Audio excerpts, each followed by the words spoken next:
Hello, everybody. Welcome to the Palexpo webinar on art and watches traceability, identities, and importance of provenance. We have the pleasure today to have with us a very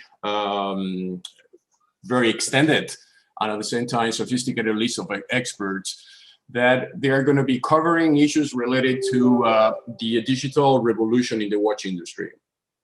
As we know, the watch industry has been disrupted in the last months, years. First, through the arrival of the digital watch technology, which started to decentralize the focus from mechanical watches to digital watches. And in the last weeks, in the last month, focus on what we call non-fungible technology, which is a new way for watch manufacturers to be able to establish a relation with watches and be able to monetize watches, as NFT provides to them the possibility of creating digital twins that they are then sold on auctions houses and reach out a total new ecosystem of buyers.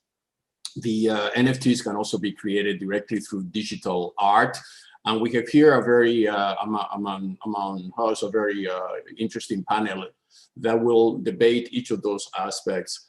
So maybe before we start, I have actually a video which I'm going to show you on Jean-Claude Biver in a few seconds. So once I activate the video, that he will give a keynote on NFTs and why NFTs is important for his industry.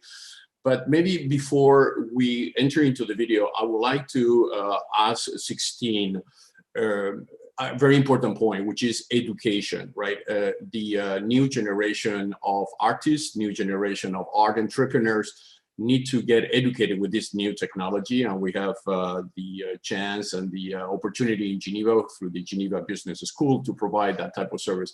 So maybe 16, can you explain us what is the role of the Geneva Business School and how you see this disruption in technology basically changing the way education is provided to students?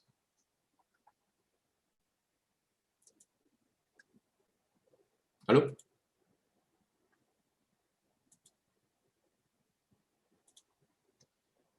Hello?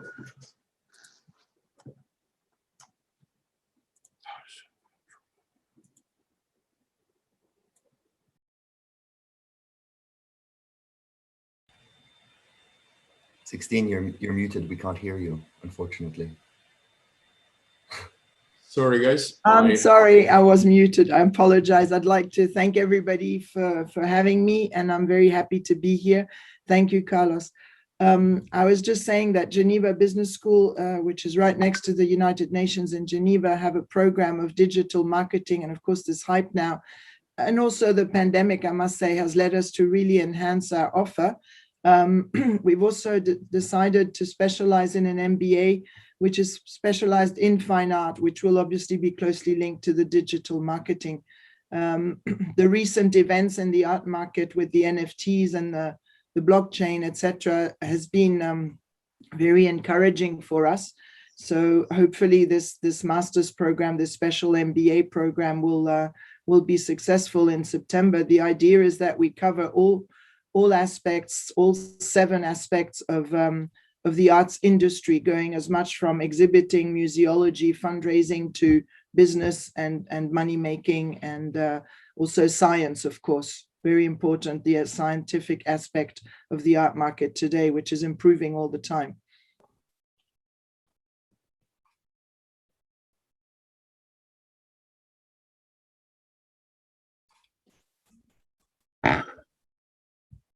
Now we 16. Yeah. So staying on the education, and how can we move this physical world to the digital world, what we express as the transformation or the digital transformation that allows physical assets to become virtual assets, and we enter into a total new paradigm. So the role, and I go for you, Arthur, some questions around the role of auction houses. I mean, you are a very traditional business. You have been there for centuries. You are actually the focal point for anybody who wants to buy a piece of art. how NFT is changing your way of approaching clients, and how do you expect this NFT revolution to affect, improve, even disrupt the auction business? Yeah, so that's a really big question for me to answer. Maybe I can start, I think, with the importance of provenance, which you mentioned earlier, because I think that that's where there are a lot of parallels between what Philips and traditional auction houses do and what NFTs can offer. So I'll speak specifically about the world of watches because it's the one that I know best. But in that world, provenance has really become increasingly important, and many of the most famous world records have been set by watches with incredible provenance. Of course, the best example is Paul Newman's Paul Newman, which Philips sold in 2017 for almost $18 million. And today, fresh to market watches, and by that I mean those that have never been offered to the public before, those are the ones that are generating the most amount of excitement within our clients. And that's one of the reasons why I can see watch collectors adopting the NFT model, which in many ways assigns the same importance to provenance. And many would argue here more transparency and an easier way to follow the future history of ownership of that watch. Now, Philips has offered a digital work of art recently. It was our first NFT, a work of art by Mad Dog Jones, who's a very well-established digital artist. That work sold for $4.1 million, so I would say it's not a bad start. However, I think I need to emphasize that this was a piece of digital art created specifically for Philips, which is very different to selling works of art in volume. So I see auction houses staying focused on specific custom NFTs instead of going into the volume business. But what was very interesting about that specific experience is that the work of art was bought by a new client to Philips, which you would expect. So NFTs are definitely seen as a way to reach out to new clients, and one of the reasons why I get calls pretty much every day on whether or not we should go into that NFT revolution. Thank you very much. Maybe in the terms of provenance, because this is all subject to how much work you do to ensure that the original is original, and that work, which is a digital work, needs to be embedded into the NFT process. I mean, when you are coming from a digital file, the provenance is straightforward because it's a digital file, right? When you're coming from an object, like has happened, we have done NFTs of watches, real watches converted to NFT, or a piece of art, or you're doing a NFT of a museum piece of art. What is the process that you think needs to be done in terms of the provenance? How long takes that provenance? And from the provenance verification that you do in auction houses? Because I guess we need to use that, right? There's no way that we can reproduce that process without the credibility of an auction house. Yeah, so it really depends on the work that's being, or the watch that's being offered to us. They're all individual. They all have their own story and their own provenance story.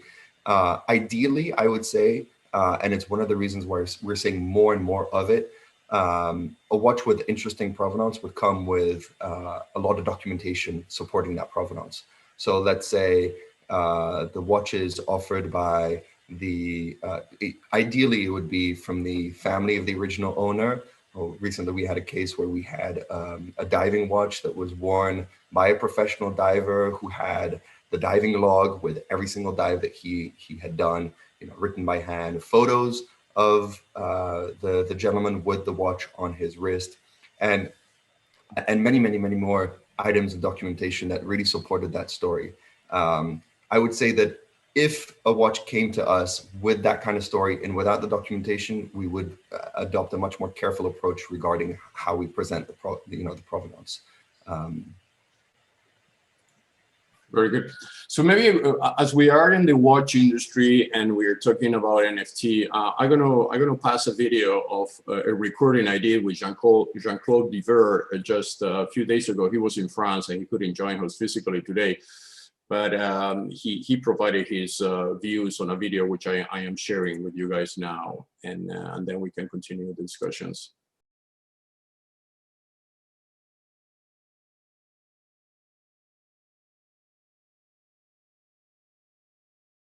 Hello, everybody. So I have the pleasure to have here with us Jean-Claude Biver for the Trust in Innovation Roundtable around NFTs and how the watch industry is evolving with these new technologies. So as you all know, Jean-Claude Biver is a pioneer in the watch industry in Switzerland. He was CEO of LVMH watches, together with some previous assignment with different brands.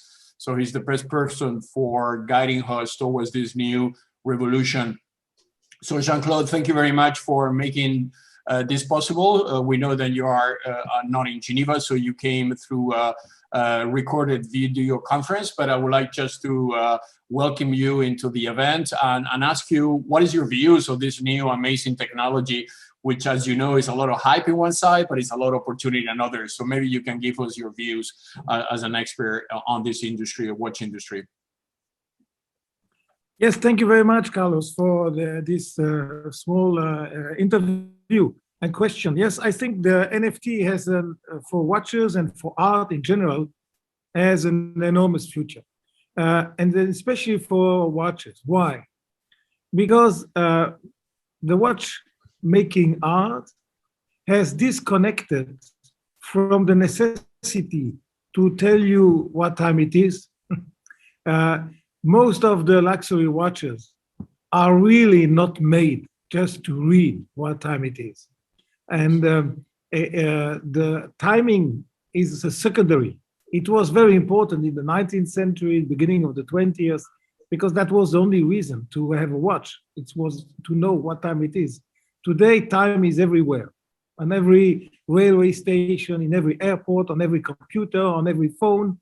You have on every car, the indication of time is everywhere.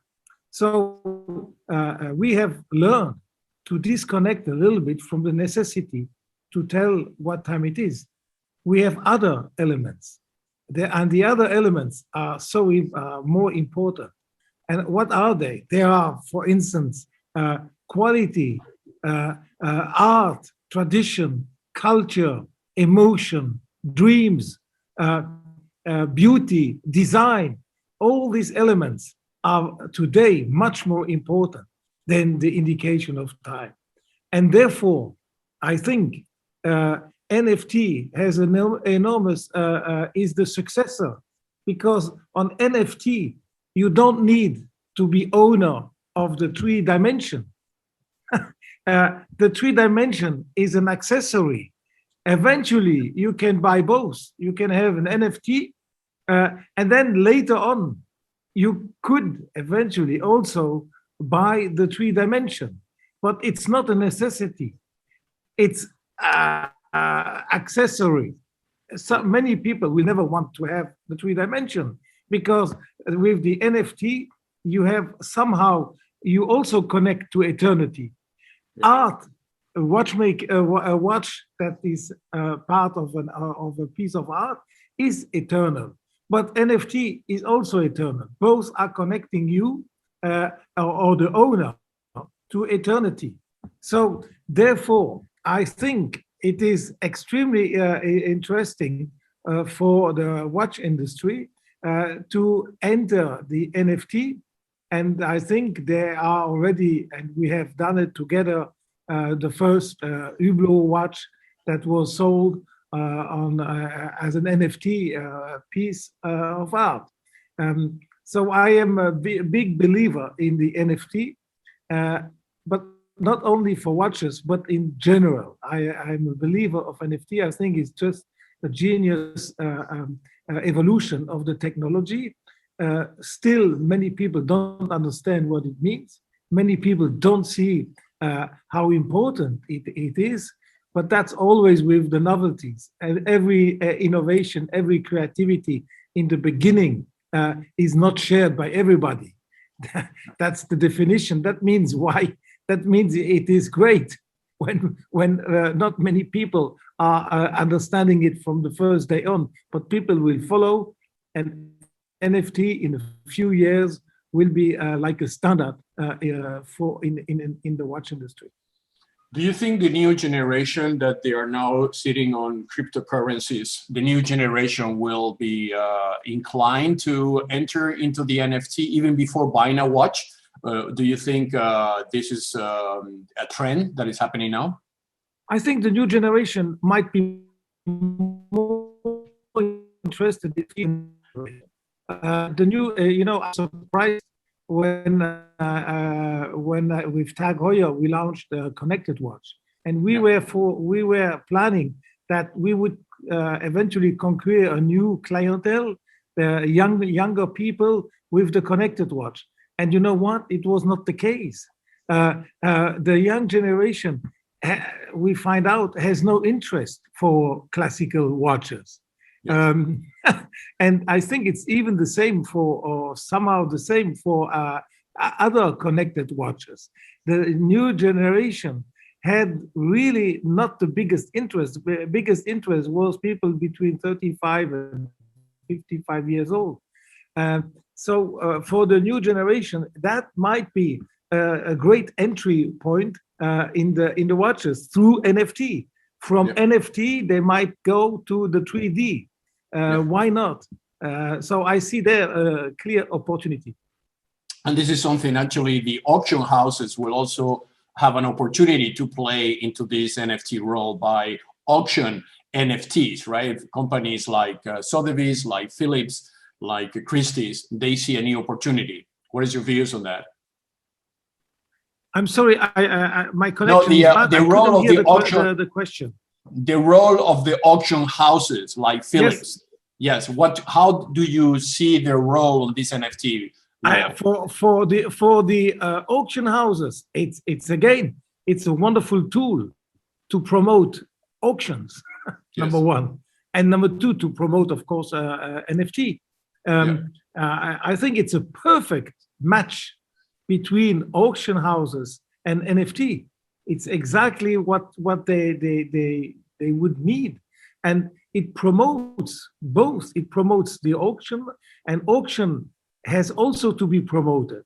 There is an evolution in the way auction houses are functioning. There is an evolution also of the people. More and more young people are entering into the auction business, and therefore auction houses have to modernize, they have to adapt, and they have to conquer this new generation.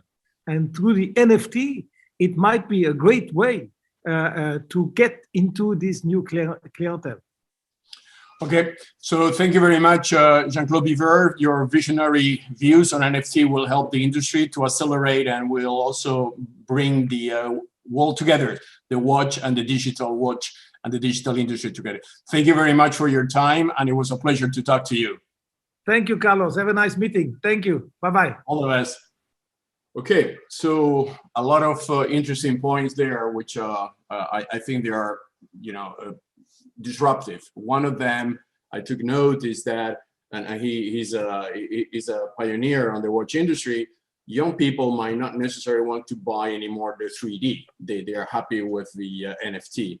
So, and this is actually happening, the NFT could actually provide a new vector of sales for the watch industry, because they can create it. And this is actually what Jean-Claude is explaining here, is they can create a design that can be NFT. And then the NFT will have a smart contract that will give the possibility of the person that buys the NFT to, if they wish, when they wish, to get the 3D.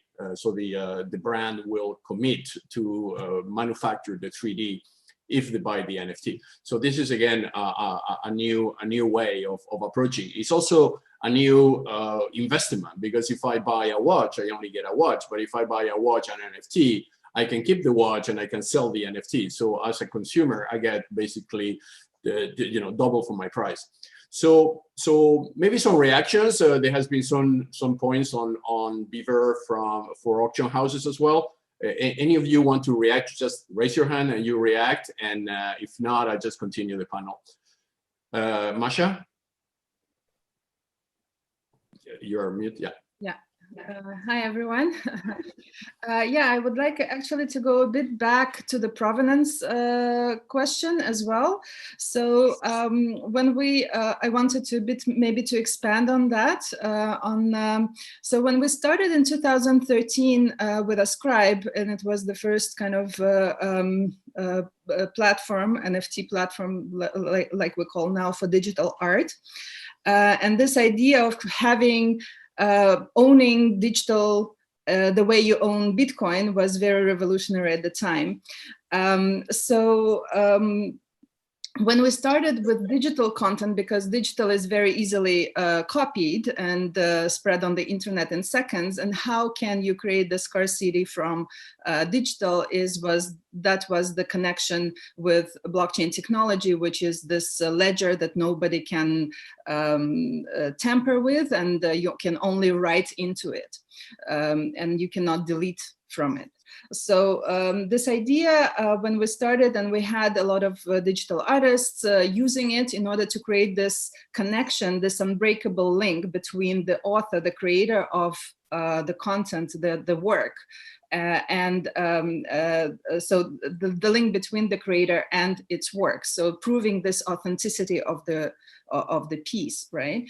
And we saw on this platform that a lot of people use it for physical works. And how they use it for physical works is as a record, right? It's something that accompanies your physical creation. We had artists who had physical paintings who said, we're coming out of the school, we want to make sure that our work is having clear provenance into the future, that we have this record of owners that is on the blockchain into the future. We want our collectors know the creator to have this work authenticated on this ledger, and that's how we want to pass it, my legacy, into the future. So for me, when I think about NFTs and like this blockchain technology that can have this time of like stamp of ownership, right, on their ledger, and this is extremely powerful. So I think, like Arthur was saying, there is also with the works, with watches or other valuables, there is a lot of documentation, there is a lot of proof of authentication. If we're talking about paintings, right, you have different authenticators having different opinions as well. So you have these claims of, I don't know, let's say Rembrandt. So one of the experts says it's Rembrandt, the other expert says it's not, but all this is part of the history of the work, right? And the problem even with this is that it's very hard to kind of to combine this. All those certificates also get lost. When I talk to some of the experts who authenticate works, they say every 10 years you need to do another authentication. So here where blockchain technology can also help is this way of carrying all this legacy through the time, right? So with watches, I see here what we're talking about is definitely having this when NFT accompanies a physical object, and here you need to create the bridges like Weisky is doing with the hardware, right? So you need to create those bridges between digital. We are moving towards digital world, right? So everything goes into the digital. That's why we have a lot of people using digital tools, and that's why it's easy for them to buy NFT rather than going to the auction house physically and sitting there and buying and drinking champagne and so on. They just go, they buy what they like, they don't need to spend a lot of time, and that's it, right? So when we're moving towards digital, it's almost like it's accompanying the physical object. So Weisky has the hardware to create this bridge with the physical and digital. Into the future, it's also NFT can be its own artwork in a sense, right? Like represent this token can represent its own work of art that also maybe accompany this watch. Maybe it's a separate work and so on, right? So there is many possibilities with this technology, and it starts from authentication and going into the future with other things. I think that's it. Here, Masha. Yeah, absolutely. And this is actually how we started to work with Jean-Claude in 2007. when YSK and Hublot at that time launched the first ever authentication of luxury watches. I mean, we needed, you know, in Switzerland, we produce 25 million luxury watches, but we have 250 million counterfeited. You know, if you go Rolex, you go to China, the chances of seeing one real is actually exponentially higher if you see the fakes. So the question was, how can we protect the Swiss innovation IP by putting something in the watch or outside the watch that is actually 100% traceable back again to the origin of the watch. And this is how everything is started. I mean, once you do that, which is what we call now provenance work, and you embed that provenance into the object itself through a microchip or a digital identity or now in the process of minting the NFT, you solve the first problem, which is this is unique piece. And then when you have a unique piece, the value increases, and both the physical and virtual value of the piece. So maybe if we stay a bit on the watch industry, and by the way, we're going to be conducting this roundtable bilingual because we have a very large Geneva community, and we want to honor the French language. So we're going to switch now to French for a few minutes. You all understand French, and I would like to switch to French with Pierre. Voilà, Pierre, bonjour. Bonjour. On parle, comme tu as suivi la discussion entre nous sur la transformation de l'industrie horlogère. Qu'est-ce qui s'est passé depuis les dernières années? Et on parle des NFT en étant une possibilité d'expansion de cette industrie d'une façon économique, d'une façon concrète pour la place genevoise. Toi, pendant que tu étais ministre de l'économie, tu as suivi l'évolution de cette place de l'horlogerie à Genève comme un pôle d'excellence mondiale. Comment tu vois l'opportunité? Quels sont les facteurs que tu penses qui sont nécessaires dans la transformation digitale pour que ça puisse vraiment bénéficier l'industrie, surtout l'industrie à Genève? Bonjour à tous et merci de nous avoir rejoints ce matin. Une petite touche francophone, mais on peut continuer ensuite aussi en anglais dans les questions et réponses. La question que pose Carlos Moreira, elle est centrale pour Genève, puisque Genève est la capitale de l'horlogerie. Et en fait, Genève est passée par toutes sortes de crises. Il y a eu l'invention de la montre électronique dans les années 70. Il y a eu évidemment la montre à quartz. Il y a eu plein d'innovations qui auraient pu remettre en cause le business model de la montre horlogère de luxe et de haute précision. Mais en fait, je pense que les NFT, c'est l'aboutissement de ce qui fait l'ADN de l'horlogerie genevoise, c'est-à-dire la rareté. Et c'est ce qu'a dit Macha tout à l'heure. En réalité, le NFT, le passeport numérique de la montre, crée de la rareté dans l'espace numérique et permet au business model horloger genevois de se perpétuer. Et là, peut-être un premier point de désaccord avec Jean-Claude Biver. Si on regarde l'histoire, la création de la valeur ajoutée de l'horlogerie à Genève remonte à Calvin. Calvin était foncièrement opposé au caractère ostentatoire des bijoux et au fait que ça ne servait à rien. Donc, il a incité à l'époque les artisans de Genève à prendre le prétexte de savoir quelle heure il était pour incorporer des pierres précieuses sur des objets qu'on portait et sur des éléments. Mais à la base, et c'est là que je ne suis pas d'accord avec Jean-Claude Biver, l'horlogerie n'a pas été inventée pour donner l'heure. Elle a été inventée, en tout cas à Genève, pour détourner des objets de valeur et faire en sorte de créer de la rareté. Et ça, c'est l'ADN de l'horlogerie genevoise. Et les NFT permettent, donc dans le domaine horloger, de perpétuer cette tradition de rareté. Parce que qu'est-ce qui fait la valeur? Et là, je crois que tout le monde était d'accord. J'ai en particulier entendu ce que disait Arthur tout à l'heure. Qu'est-ce qui fait la valeur d'une montre? C'est évidemment la technicité, la précision, la qualité du savoir-faire, mais c'est aussi son histoire. Et le NFT permet d'incorporer l'histoire complètement dans l'objet. Par exemple, je pense que la première Apple Watch qu'a portée Steve Jobs a une valeur inestimable, quand bien même aujourd'hui c'est un objet préhistorique et alors là on est sûr que ça ne peut plus donner l'heure. Eh bien, aujourd'hui, imaginez qu'on va encapsuler l'histoire de cette montre dans l'objet et la transmettre dans l'espace numérique avec une dimension de rareté liée à sa propriété, c'est, je crois, la véritable nouvelle innovation. Ça représente une valeur extrêmement importante. Puis peut-être le dernier élément à amener à ce stade, qui me semble pertinent, mais tu l'as évoqué, Carlos, c'est que déjà à l'époque de Calvin, le problème se posait, quand on fabrique une montre, d'identifier les différents éléments qui constituent le mouvement, parce que c'est des savoir-faire différents et des métiers différents. Donc la valeur ajoutée de l'irruption de l'horlogerie dans le monde numérique, c'est la véritable capacité d'établir la traçabilité. Et la traçabilité, on le sait pour les générations nouvelles, c'est quelque chose de très important.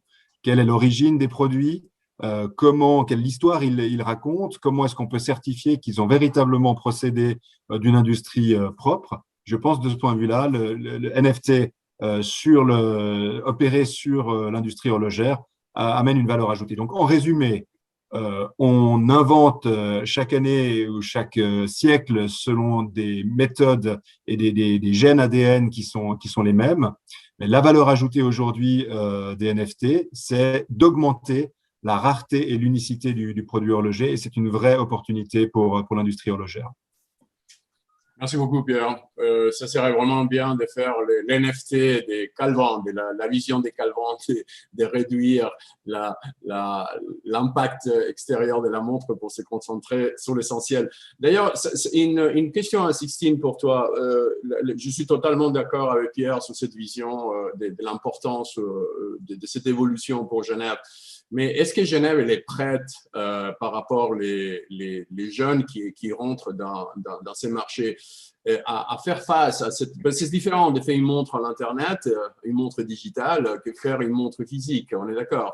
Il faut des artistes, il faut créer les NFT, il faut les développer d'une façon qui soit vraiment, qui puisse démontrer la valeur. Quelle est ta vision de l'éducation nécessaire à donner pour rendre Genève en plus que simplement engineering compatible, mais aussi artistiquement parlant?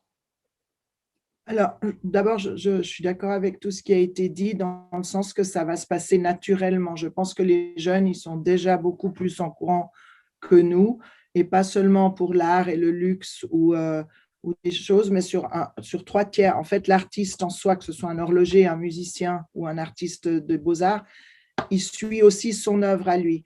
Et même dans la musique, ou bien je crois dans l'art, chaque fois qu'un NFT est revendu, il y a une partie, on peut rentrer dans le NFT un algorithme qui permet à l'artiste original de retoucher une commission ou un kickback à ce moment-là.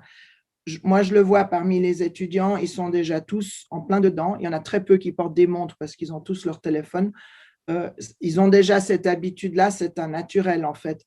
Et je vois aussi que ça se passe à tous les niveaux. Je veux dire, quand on était petit, on achetait des cartes Panini des footballeurs, on les échangeait dans le préau. Maintenant, on s'achète des cartes de la NBA américaine et on se les échange avec des millions de personnes sur le net. Ça existe déjà. Ils ont déjà leur Hall of Fame virtuel, ils ont déjà leur Super World ou Metaverse, etc. Donc ça, c'est déjà, je pense, accepté parmi les jeunes générations. Et l'école, en fait, va simplement intégrer ça. C'est juste un nouveau format. On est passé du dessin à la photo, à la vidéo. Et là, on passe au digital. Et je pense que Jean-Claude Biver a raison. On va passer au 3D très rapidement aussi dans le virtuel.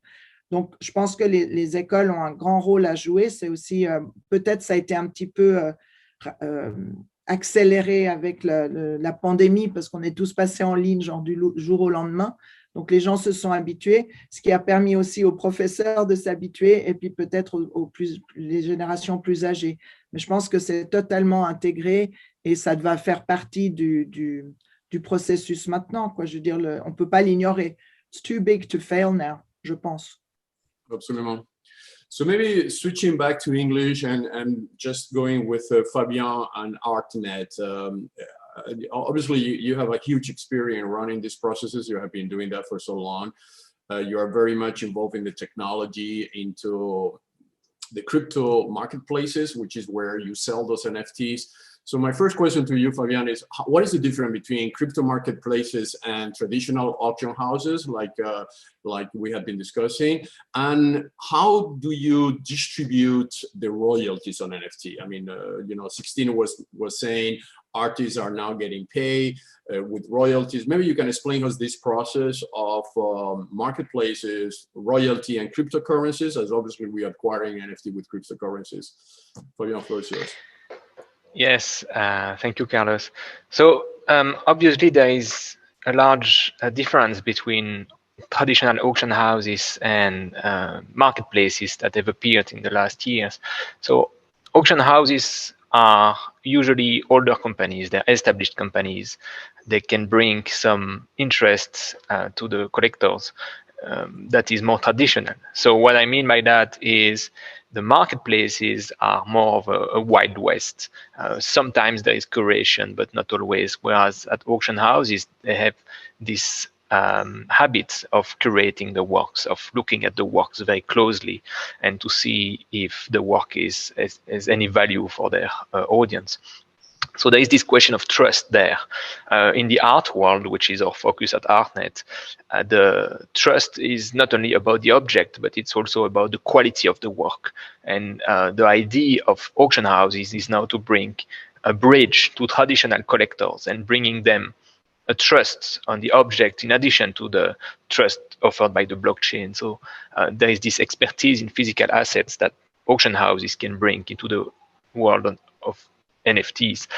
Whereas on marketplaces, like large open marketplaces that can offer minting capabilities where people can push their own artworks online, there is virtually no curation most of the time, and basically you're on your own, right? So there can be copyright issues related to the works that are mitigated more or less by those marketplaces, but it's a one-fits-all model. So the main difference, I would say, between the marketplaces and the auction houses is auction houses are going to still be very customized toward each asset. And it's very interesting to hear that Mad Dog Jones created for Philips an NFT, because that means that auction houses now put their feet into the primary market, into bringing new works, which is not the traditional model. So you have this interaction somehow. And then comes the question of royalties, as you mentioned. So there are ways, technologically, it could be possible to have royalties embedded into smart contracts, into the smart contracts creating the NFTs. It's not standardized. So what happens for the moment is marketplaces, online marketplaces, auction houses, offer royalties to creators only on their platform. And I think that's an important nuance to bring, is that once you leave the platform, which is totally possible because it lives on a blockchain, so it's platform independent, the royalties may disappear. And so the question of royalties is really very important for creators, be it watches or art or visual art. And it's not clear what the future looks like when it comes to royalties. Some people advocate in the Ethereum consensus team to have more transfer-based system where you will have a fixed fee versus a percentage.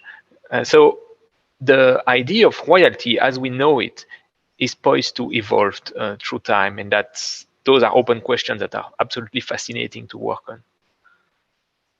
Thank you, Fabian.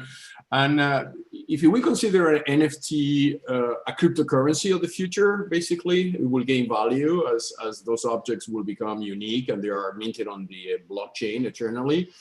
What will be the relation between that value and the fluctuation of the cryptocurrency market? I mean, but bottom line, if I pay $1 million for a Picasso NFT and I pay with Bitcoin and then Bitcoin goes down 50%, then I lose $500,000. So how that will be regulated? In ArtNet, one of the things you do also is looking into the price fluctuation of art. So how this will change what you're already doing in traditional art? Yes, that's an excellent question. So usually art is traded in US dollars, and people tend to think in US dollar terms. And we see a high correlation between the price of NFTs and the price of cryptocurrencies with respect to dollars. But we believe that the main reason for that trend is that for the moment, people who were early entrants in the cryptocurrency markets also have the means to push the prices. So the parallel I would do when it comes to Ethereum and Bitcoin transactions on NFTs is the same as the Japanese bubble on Impressionist art at the end of the 80s. And if you look at this market, it looks like Van Gogh and Pissarro went through the roof in US dollars. But if you look at the market in yens, it did not move that much. It's just that the yen was really appreciating really fast against the US dollars. And I think we see the same phenomenon with NFTs for the moment in the art market. That is, if I had 2 Ethers 5 years ago and 2 Ethers now, I have a multiple factor of my wealth in Ethers versus US dollars, but I still have 2 Ethers. So I don't mind spending them. And it looks like a high price in US dollars. But for many crypto traders, they already think in cryptocurrency. So they don't see such large swings in price as we see in US dollars. So that's there is and there will be this correlation. So what we expect is when more traditional players come into the market and buy and think in US dollars, prices may stabilize in US dollar as well because of this dynamic. Absolutely, absolutely. And maybe because maybe if we can stay a few seconds on cryptocurrencies, because I think it is another major asset for Switzerland, Geneva. Pierre, tu as participé dans le passé dans l'avenue des Libras à Genève avec ce projet magnifique de créer une crypto-monnaie. Comment tu vois la position vraiment de la Suisse par rapport à la possibilité d'utiliser la Suisse comme un centre mondial de la crypto-monnaie? Qu'est-ce qui nous manque? Quelles sont les leçons qu'on a pu tirer du départ des Libras, parce qu'ils sont partis, ils sont retournés aux États-Unis, car ayant une place financière cryptographique forte va permettre d'avoir aussi une place NFT forte. Une chose va avec l'autre. Quelle est ta vision là-dedans? Bon, l'expérience Libra est intéressante parce que lorsqu'on parle de cryptocurrencies, on parle de plusieurs choses à la fois. Il faut bien définir ce que l'on veut cibler. Entre le début du projet Libra et le projet qui s'est appelé ensuite Diem, qui a maintenant redéménagé de l'autre côté de l'Atlantique, on a senti d'abord tout le poids des banques centrales, des gouvernements qui voyaient d'un mauvais œil le développement de ce projet. Alors, pour répondre à la question, je pense que la Suisse est un bon bac à sable, notamment dans le domaine financier. D'une part, parce qu'on a une législation qui est plutôt favorable. Il faut souligner ici l'avancée qu'a représenté le vote l'année passée de la loi dans le domaine de la blockchain au niveau fédéral. On a aussi des autorités, en tout cas au niveau de la FINMA financière, qui sont plutôt ouvertes, et c'est ce que les concepteurs du projet Libra ont retenu comme élément de conditions cadres favorables. Mais ensuite, on a une capacité au niveau politique qui est faible quant à la faculté de suivre ce genre de projet et d'oser, de faire le pas, de passer l'épaule. La place financière suisse, par exemple, est plutôt timide. Elle suit évidemment ce qui se fait, mais précisément le problème, c'est qu'elle suit et elle n'est pas forcément en avance. Alors, on a quelques beaux contre-exemples. Prenons celui de Taurus, qui je crois est un des partenaires de ce Trust in Innovation Summit, qui va s'exprimer, je crois, dans d'autres tables rondes ensuite, qui démontre qu'on peut se montrer assez innovant, mais qu'ensuite, lorsqu'il faut convaincre les acteurs majeurs de la place de suivre et de faire confiance et d'innover, c'est plus compliqué. Donc, en résumé, un bon terreau, un espace qui est plutôt propice, une législation s'agissant de la blockchain et donc de ses dérivés comme les cryptocurrencies qui est plutôt favorable, mais encore peut-être une timidité politique, le fait de se demander est-ce que finalement ça va être bien perçu par les banques centrales, est-ce que les juridictions américaines vont tolérer qu'on essaye. On a vu toute la bagarre qu'il y avait au moment de l'annonce de Libra, et ça c'est peut-être l'élément qui retient encore un peu trop. Parfait, merci beaucoup. Restons peut-être dans la partie législative et la loi. Et Sébastien, toi, tu es un avocat spécialisé dans la loi digitale et je pense que tu as énormément de travail avec les NFT actuellement car il n'y a pas vraiment une définition claire de la loi. Par exemple, si je copie les NFT, si je utilise les NFT sans l'autorisation de la marque, je fais les NFT de ma voiture sans demander à la marque est-ce que je peux le faire. Quelle est la situation actuelle de la loi par rapport au lancement des NFT ici en Suisse en particulier? Tu es mute. Merci Carlos. Je ne sais pas si je dois répondre en français ou en anglais. Qu'est-ce que tu préfères? Vas-y, continue en français, comme ça on a une discussion équitable. Alors, il y a beaucoup d'incertitudes. Il y a beaucoup d'incertitudes parce que le droit d'auteur, c'est quelque chose déjà qui est très mal connu. Je vous donne un petit exemple. On a eu une petite procédure qui s'est terminée amiablement dans une grande ville suisse parce qu'un auteur avait vendu une œuvre et qu'une personne l'avait mise dans un lieu public et que cette œuvre, en fait, toutes les personnalités qui arrivaient dans ce lieu public ont commencé à la dédicacer. C'était une sorte de journal pour ce lieu public. Et l'artiste, quand il a vu ça, il s'est fâché, tout rouge, et il a attaqué au niveau pénal celui qui avait payé l'œuvre, qui croyait qu'il pouvait en faire ce qu'il voulait et qui avait quelque part dénaturé l'œuvre. Alors, il reste ce principe de paternité de l'œuvre que tout le monde connaît, doit indiquer qui est l'auteur. Et puis ensuite, on a, entre guillemets, un droit de suite, c'est-à-dire qu'on ne peut pas faire n'importe quoi avec l'œuvre. Toute la difficulté va consister à savoir qu'est-ce que je peux faire avec l'objet que j'ai acheté. Alors moi, je suis un watch addict. Là, je n'ai pas montré à M. Biver parce que sinon il va être fâché que je n'ai pas sa montre, mais j'ai reçu une montre pour mes 50 ans. Cette montre, je l'ai payée. Mes amis me l'ont offerte. Elle a une grande valeur. Je me dis, qu'est-ce que je peux en faire ou je ne peux pas en faire? Rien n'est défini. Il y a des règles de base sur le droit d'auteur, propriété intellectuelle et autres, mais on n'a pas aujourd'hui, ce ne sont que les cas qui vont survenir, qui vont permettre de voir ce qu'on peut faire ou pas. Là, il y a deux optiques stratégiques des marques. Il y a des marques qui disent on favorise les NFT avec nos produits parce que c'est un vecteur marketing fondamental. Et à mon avis, elles ont raison. Et il y a des marques qui disent on ne veut pas qu'il y ait un détournement, quel qu'il soit, de ce que nous produisons et que nous en perdions le contrôle. Et à mon avis, ces marques-là, elles n'ont rien compris.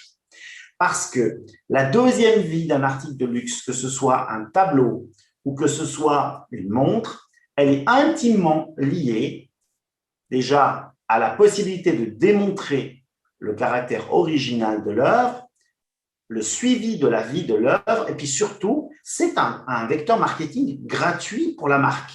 C'est-à-dire que ces ambassadeurs qui sont ses clients multiplient, comme on multiplierait les publications sur une page Instagram des montres que je possède ou que mes amis possèdent, multiplie donc les références à la marque qui grandit, qui acquiert encore une notoriété supérieure, qui devient en droit une marque de haute renommée. Alors vous me direz que pour une marque comme Rolex, ça ne fait pas vraiment de sens puisqu'en réalité cette marque-là, elle a déjà une haute renommée. Ça peut faire du sens plus pour des petites marques qui auront une opportunité de grandir dans la connaissance des gens de leur existence. Et ces marques-là, à mon avis, elles devraient investir massivement.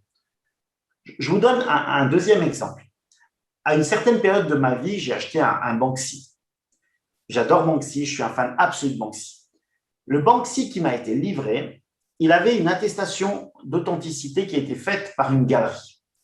J'ai dit à la galerie que je ne peux pas assurer ce tableau, qui était un tableau qui n'était pas très cher, c'était une des petites œuvres de Banksy. Je ne peux pas assurer ce tableau si je n'en ai pas la preuve de l'authenticité. Eh bien, j'ai renvoyé ce tableau à la galerie parce qu'en définitive, personne ne voulait assurer ce tableau. Et ça, c'est un réel problème pratique qu'on a tous les jours. Et pour moi, ce qui est très, très important, c'est d'évoquer le marché de la deuxième main. Plus que les articles originaux qu'on va acheter en boutique, parce que vous avez vu que les grandes marques se réapproprient les lieux de vente, c'est la deuxième main qui maintenant devient vraiment un élément très important. Pourquoi? Parce que les marques ont compris que laisser le marché de la deuxième main à des intermédiaires, aussi fiables soient-ils, aussi sympathiques soient-ils, c'est se priver d'une très grande partie des revenus de la revente et aussi se priver de la traçabilité des objets qu'on vend. Si maintenant je rachète une montre, là j'ai une AP, alors j'ai une Audemars Piguet, je vais la racheter. Peut-être que pour la marque, c'est bien de savoir qui était le précédent propriétaire, comment le précédent propriétaire, comme pour une voiture de luxe. Et ça, c'est l'élément aussi qui me paraît saillant. C'est sur la vie des objets. On pourra prouver l'authenticité, on pourra avoir une traçabilité, on pourra aussi garantir qu'on va faire des services qui seront nécessaires et pas superfétatoires. Parce que j'ai déjà fait un grand service à cette montre il y a 5 ans, enfin c'est pas moi, mais c'est le précédent propriétaire qui l'a fait, etc. Donc ça ouvre un champ des possibles pour les marques qui est inouï, avec un coût qui est extrêmement réduit, parce qu'on se réapproprie quelque part le suivi de ce qu'on a produit, on est en capacité d'accroître sa notoriété et en définitive, on satisfait toutes sortes de clients, ceux qui ont plus ou moins de moyens. Et ça remet à égalité des marques qui n'auraient pas forcément la force de frappe marketing pour faire des campagnes de publicité dans les journaux, à la télé, etc. Et vous voyez, de ce point de vue-là, je pense que l'opportunité qui s'offre de manière équitable à tout le monde, elle va faire émerger des marques qui ont qualitativement des produits. Nous, on est suisse, on sait par exemple qu'une marque de montre, à l'intérieur de la montre, qui a un produit d'une très très grande qualité, mais ce n'est pas forcément celui qui est le plus souvent acheté. Moi, je pense que pour tous ceux qui font un travail de fond sur les mouvements, tous ceux qui sont créatifs, toutes les jeunes pousses, eh bien, ça va être un tremplin. Et ce tremplin-là, il faudra le saisir rapidement parce que la concurrence, elle va être rude. Parce qu'au départ, tout le monde sera sur la même ligne, mais à partir d'un certain moment, vous aurez des gens qui auront mieux maîtrisé la technologie que les autres. Voilà. Et je termine avec une toute petite histoire. Lorsqu'on met en vente avec des NFT des objets, et puis que les gens se braquent, qui se fâchent, voire même qui saisissent des tribunaux, c'est qu'ils n'ont rien compris pour moi. Parce que la réalité du monde actuel, c'est que soit on participe à ce mouvement, soit on est dans l'incapacité de le juguler. C'est une vague. Vous pourrez bien faire un procès à un Tartampion qui va mettre sa montre X en vente sur eBay avec des NFT, mais vous ne pourrez pas faire un procès à tous les Tartampions du monde. Même si ces gens-là, ils perdent au tribunal, vous ne pourrez pas les arrêter. C'est terminé. Les jeunes, ils ne vont pas maintenant… vous voyez ce qu'ils ont comme premier respect de la règle. Aujourd'hui, on n'a pas de jurisprudence. Donc, on a une inconnue dans l'équation. Alors, tout le monde va se saisir de cette opportunité. Mieux vaut essayer peut-être aussi pour les marques horlogères et pour les marques de luxe de créer des règles communes. Je sais que c'est difficile, ils ont des représentants communs, mais ils n'arrivent pas souvent à s'accorder sur une position, une posture commune. Il faudrait peut-être discuter entre eux pour savoir ce qu'on accepte et ce qu'on n'accepte pas. Et si maintenant on a un grand nombre de marques qui vont dans le même sens, qui adoptent une ligne de conduite commune, eh bien là, on n'aura plus de difficulté à accepter et surtout, non seulement à accepter, mais à bénéficier de tous les avantages de la technologie. Merci Sébastien, c'est très clair. Et après, je vais revenir sur ce point-là de l'autorisation de la marque pour faire un NFT et surtout dans les contextes des auction houses. Mais avant ça, I have a question for Masha. Masha, you have a PhD in arts and you have a museology degree from Louvre School in Paris, and you have been a curator of the Louvre Museum. What is the role of museums? Are they grasping the opportunity to digitalize their?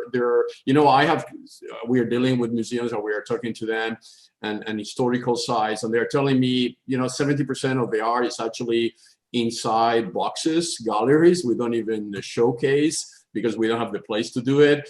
Wouldn't be a great opportunity to bring all that to NFTs, but are they reacting? What is your views on that if you're dealing with them? That's a great question.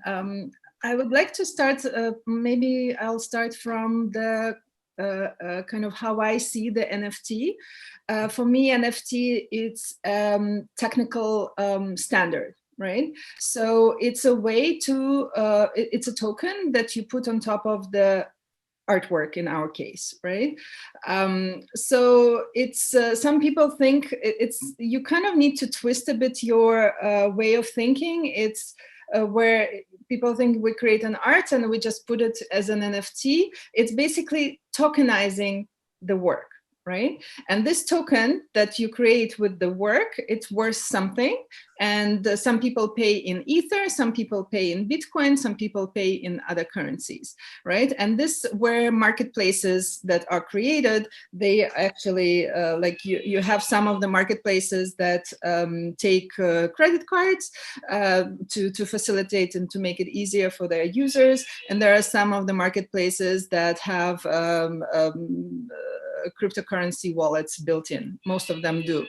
So in terms of the, so it's a standard, right? It's not like a magic wand that can do everything. It's something that wraps an information. It can be any type of data, any type of, we're talking some intellectual property here, and so on. and physical in our case. So for museums,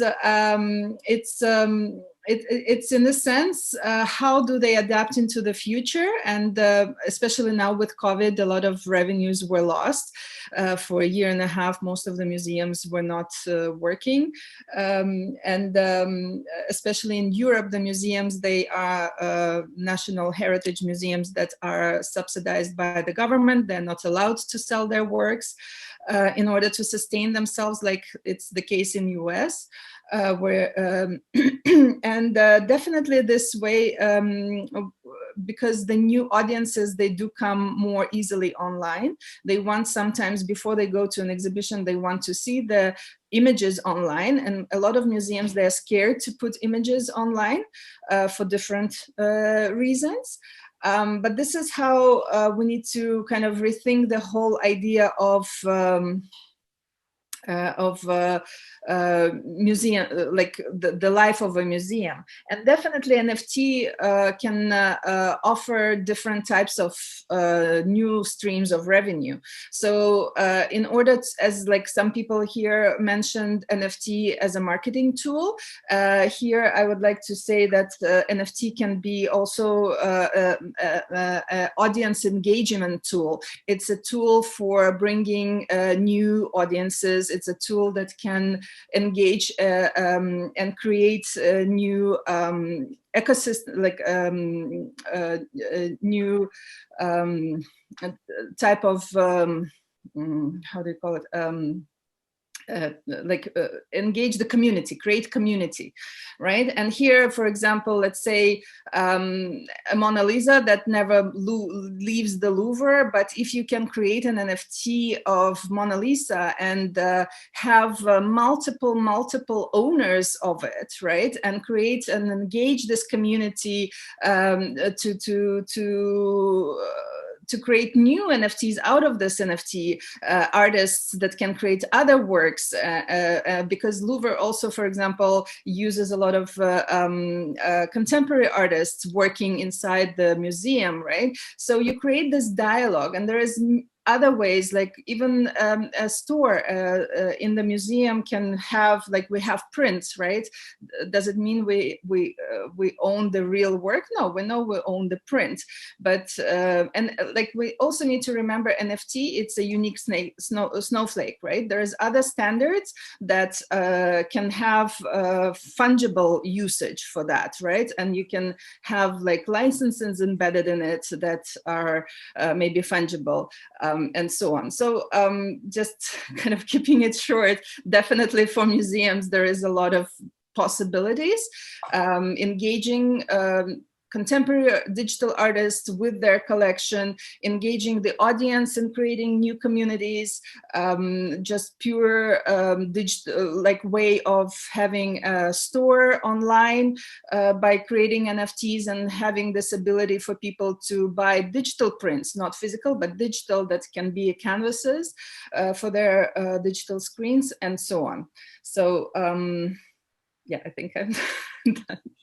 That's great, Masha. Thank you very much. Yeah, I fully agree. I think museums and anyone that has historical records, you know, we are approaching like the Vatican. 80% of the artwork in the Vatican is in boxes, and the Vatican, like any organization, is raising money. Actually, on the next panel, which starts in 50 minutes, I will be moderating the expert NFT from the Red Cross. You know, the Red Cross is sitting in Geneva with historical documents, which are very emotional, very, you know, documents, and they reflect a specific moment of the history of their work. And obviously that has a huge potential for NFT. It's also important to understand that a lot of the philanthropic causes are willing now to provide philanthropic support funding through NFT processes, right? Like we did with when we did the auction with Jean-Claude Biver. So this is another area of interest. Arthur, just maybe one more question to you. And on the, I think if I am not wrong, you have the record of the, you know, most expensive Patek Philippe auction in Philippe, $4.7 million, if I'm not wrong, on a watch, on a physical watch. The record for a vintage Patek Philippe Yes. At 11 million. 11 million? Okay. I thought, okay, it's even higher. 15, 18. Philippe, 11 million. For the enthusiasts, I heard that there were a couple on the on this one. But would you see that, for instance, doing that together with the NFT will increase even that price if you do both? If you sold the watch, but also the NFT of the watch, because then as a buyer, I will be able to keep my 11 million Patek Philippe in my safe, but then provide a 3D or hologram on the digital NFT version. Is that something that you guys are thinking is a good idea? Well, I think the big question is, are watch collectors NFT collectors, and are NFT collectors watch collectors? And that I think is a question that is tough for us to answer at the moment. We see a lot of interest from clients who want to sell watches with NFTs attached to them. So we definitely see it as an opportunity. Now, whether or not the gentleman who purchased that very specific Patek Philippe is someone who's interested in NFTs, I'm not sure. Very hard to answer that question. Okay, that's great. It's an evolutionary process. Fabian, from your views on ArtNet, what is the trend? What is the most exciting projects that you guys are processing on NFT without this? Yeah, well, yes, we are coming with NFT sales soon, so we've communicated about that, and I've seen that one person in the audience has a very relevant question, which is what happens to NFT and its value when the final digital asset, which NFT is certifying, is updated, moved, or deleted. And I think that's a key question, and the kind of things on which we're working is that it's great to have an NFT backing a digital asset, but then you have a digital asset somewhere. And this digital asset is not necessarily on the blockchain. It can live elsewhere. So that's why it's so important to work with partners who know what they're doing when it comes to digital assets and understand that, yes, even though you have a token, the assets, be it a physical asset or a digital asset, can be tampered with. So there are ways to avoid that. And it's very, very important to work with the right people to know, okay, how can we avoid any bad scenarios? What can be wrong that can happen to the digital asset? And that's the kind of things we are looking at ArtNet. How can we guarantee that not only the token is of high quality from a great smart contract, but on top of that, that the digital asset is saved in multiple places, could be decentralized. And this is a very, very important question that people need to know, that when they buy NFTs, there are different qualities in the underlying assets. And I know that WiseKey is working on that as well, in terms of guaranteeing in the physical realm the quality of the link between the NFT and the assets. And so it all comes down to which smart contract are you working with, and if you're not technical, who are you working with to make sure that nothing bad happens to your assets at the end of the day. Thank you very much. Yep, Masha. Yeah, just to add to that, that's a very good question. I agree. And when we're talking about physical, I think WiseKey has that this physical bridge, right, with the chips that are embedded in the physical objects, and you connect it to the NFT. And then if the physical object is moderated or the history, there is still this connection. With a digital file, it's different, because if you change a couple pixels, like, is it the same NFT or is it the same thing? If we're talking about images or videos, for example, this is where I think, and we are very early stages, and this is something that is important to have. But I think that in kind of going into the future, there is also a space for other technologies to combine and make it more powerful, like artificial intelligence, where you can actually crawl the web, see the images that are similar, where you can have this transparency into what is NFT, and alerts like cross platforms, because we will have multitude of marketplaces. But if there is a way to for another person who will have another work to register, to kind of flag it and say there is another NFT there that represents this and this image. Are you the original creator? And this is where the legals also get involved, right? So if you are the original creator and the author of that work, you should be able to do maybe changes, but then if it was sold and you have a secondary market and so on, definitely there is a lot of people involved in the future. So it's a very important question, and I think we definitely need to think about it, and there are some solutions I think that are on the way. So yeah, 16, maybe 2 minutes, because I have to jump to the other round table, but please, you're mute. Clear that I think what's interesting to see is that when you own a work of art or something, you want to keep it in the future, and you don't want to lose it. And there is a collector in Dubai who's buying NFTs right now in digital art in a big way, like with hundreds of thousands of dollars. And I saw him in a documentary, and he said, I hope that my grandchildren get to see this, and I hope that they'll be proud of their granddad to be the first one to have done this. And that's where I think the future lies, is that people believe in it so much, and they see it, like Patek Philippe says, we're a keeper of time, and that's exactly what's happening. And I think it's important to see that there's this whole new generation, but also older generation that are accepting this concept and will carry it forth. It'll be the market that will do the value at the end of the day, just like it is today, in fact, and probably was in the past. So things haven't really changed. It's just a support. Yep. So yeah, absolutely. And I think this is the spirit of this roundtable, but also the cooperation that WISeKey has individually and collectively with you guys, as we need multi-stakeholders to approach this problem. This is not only a technology problem, it is a marketing opportunity, it's a education opportunity, it's a legal opportunity, it's a political opportunity, it's an economic opportunity, and all the things needs to get together, because basically we are redesigning with NFT the third generation of the internet. That's what it's all about, right? I mean, blockchain, digital identities, possibility of minting, provenance, all the things that the current internet doesn't do.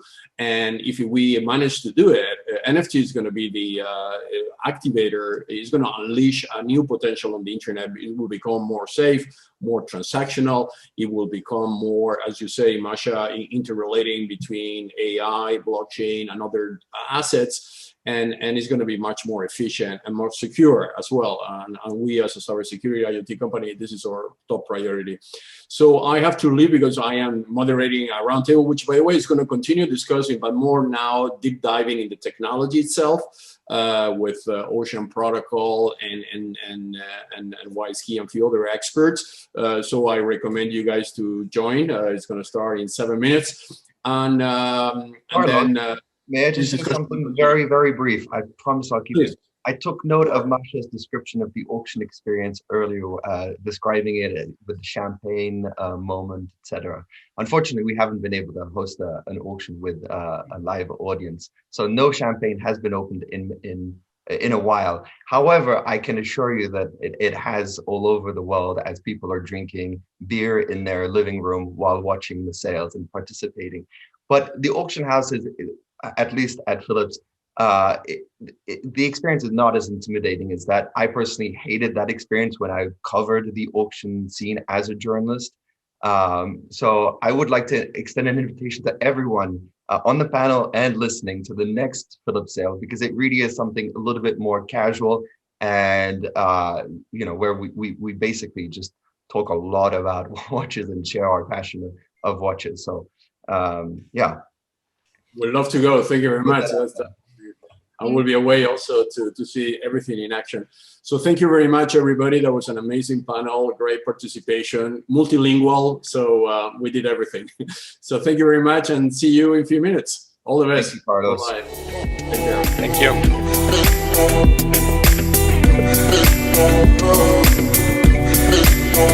you.